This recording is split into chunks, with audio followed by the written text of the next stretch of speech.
In the New Testament, there's a short 4-chapter letter written by the Apostle Paul that contains one of the most explosive descriptions of Jesus Christ in the entire Bible. It's the letter to the Colossians.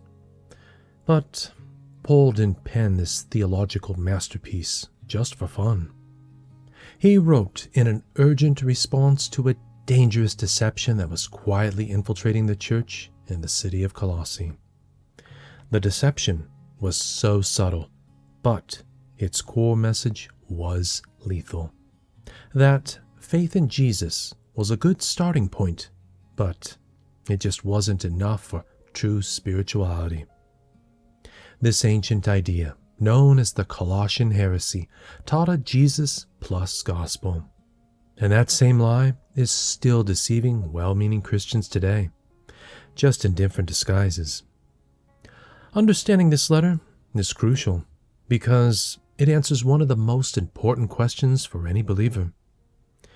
Is Jesus truly enough?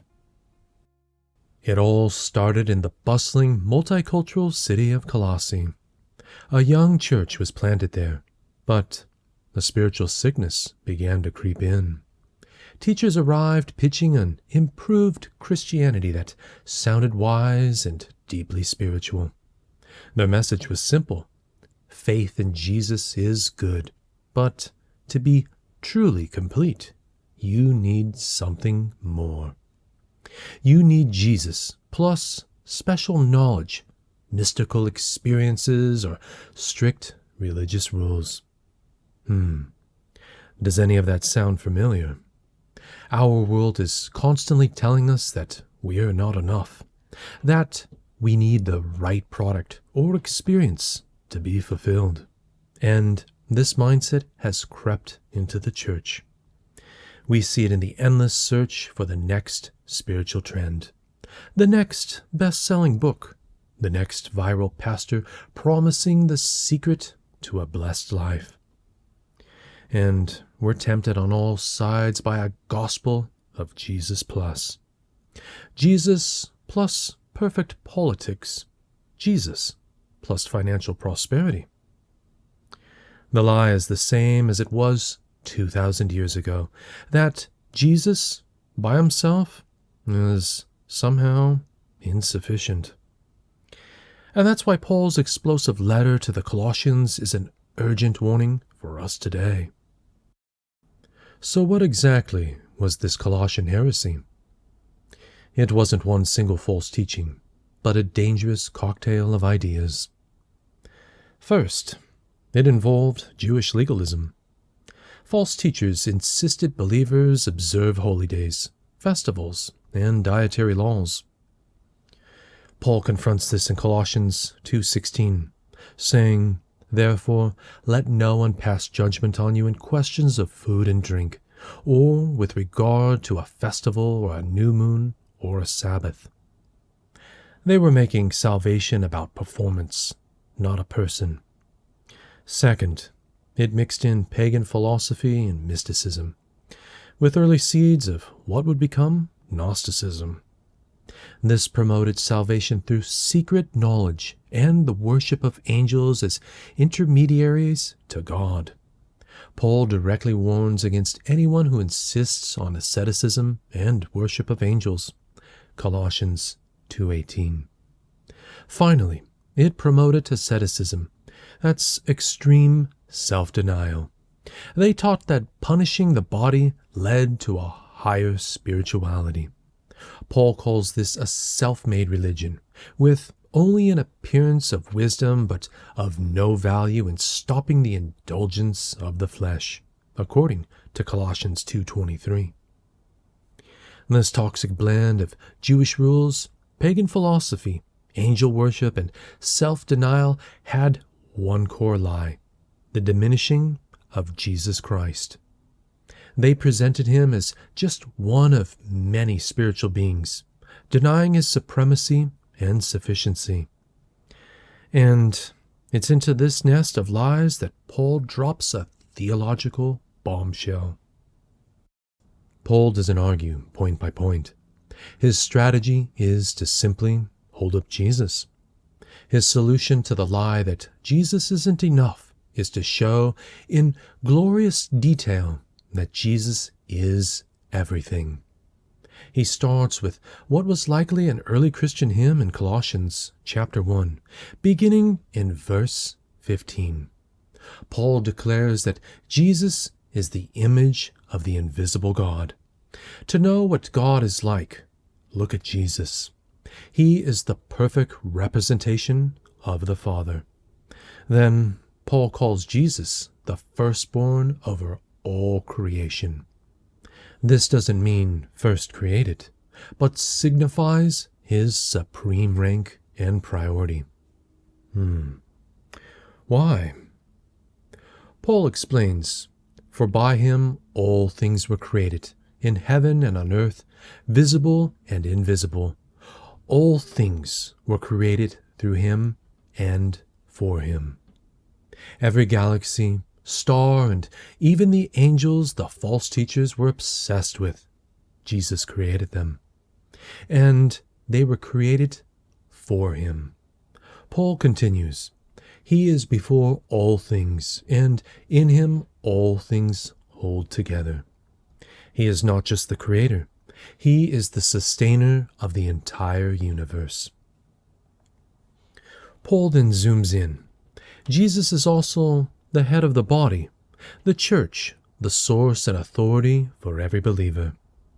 The crescendo builds, "For in him all the fullness of God was pleased to dwell, and through him to reconcile to himself all things, making peace by the blood of his cross." The entire fullness of God lives in Jesus, and through his sacrifice, our broken relationship with God is healed. To a church being told that Jesus wasn't enough, Paul paints a portrait of a Christ who is creator, sustainer, head of the church, the fullness of God, and reconciler of all things. The argument is overwhelming. How could you possibly add anything to that? The correction of any false teaching is always a higher and truer view of Jesus Christ. The Colossian Heresy is a master of disguise, and it's thriving today. The core lie that Jesus is not enough is simply put on modern clothes. Consider the prosperity gospel. This classic Jesus plus heresy teaches that Jesus plus your faith equals health and wealth. It turns Jesus into a means to an end, a cosmic vending machine for a comfortable life, rather than the all-sufficient treasure himself. Think about New Age syncretism, where faith is blended with practices like horoscopes or using tools like personality assessments as a primary source of identity. The danger comes when these are seen as necessary additions to Christ for spiritual wholeness, competing with him. Paul warns, "See to it that no one takes you captive by philosophy and empty deceit." Colossians 2:8. Then there's modern legalism. It's not about ancient laws, but the unspoken belief that Jesus plus my perfect church attendance, political party, or worship style makes me acceptable to God. It's a performance-based faith that says the cross was a start, but my holiness seals the deal, forgetting our standing rests on Christ's record, not on our own. In every case, the error is the same. It diminishes the person and work of Jesus. So how do we live out the supremacy of Christ? In Colossians 3, Paul's logic is simple. If you have been raised with Christ, your life must look different. He says, "Set your minds on things that are above, not on things that are on earth." This means reorienting our entire perspective around who Jesus is. Because our life is hidden with Christ in God, we are called to put to death the old ways sin, impurity, and greed. In their place, we are to put on compassionate hearts, kindness, humility, meekness, and patience. This isn't a list of rules to earn salvation. It is the fruit of the Spirit that has been made new by the all-sufficient Christ. Love becomes the defining ethic. This truth transforms everything, including our work ethic, as we begin to work heartily as for the Lord and not for men. A right view of Jesus leads to a transformed life, not by secret rules, but by knowing and obeying the all-sufficient Christ. The lie that whispered through the church in Colossae is the same lie that whispers to us today. Is Jesus really enough? And from a Roman prison cell, Paul's answer thunders back across the centuries with a resounding yes. Jesus is not a supplement to our spirituality. He is the source of it. He is not a step on the path. He is the path. He is not part of the answer. He is the whole answer. He is the creator of all, the sustainer of all, the reconciler of all, and in him you are complete. So, take a moment right now. Where in your life are you tempted to add something to Christ's finished work? Let that question linger as you sit with him. My encouragement is simple. Open the book of Colossians this week. Read it slowly. Let the magnificent portrait of Christ fill your heart and dismantle every lie. Because in a world of endless upgrades, the most radical, life-changing truth is this: Jesus is enough. If the Spirit stirred something in you today, carry it forward. Share this with someone who needs the reminder, or drop a verse from Colossians in the comments when you're ready. I would love to hear how Christ's supremacy is speaking to you. All right, the grace of the Lord Jesus Christ be with your spirit.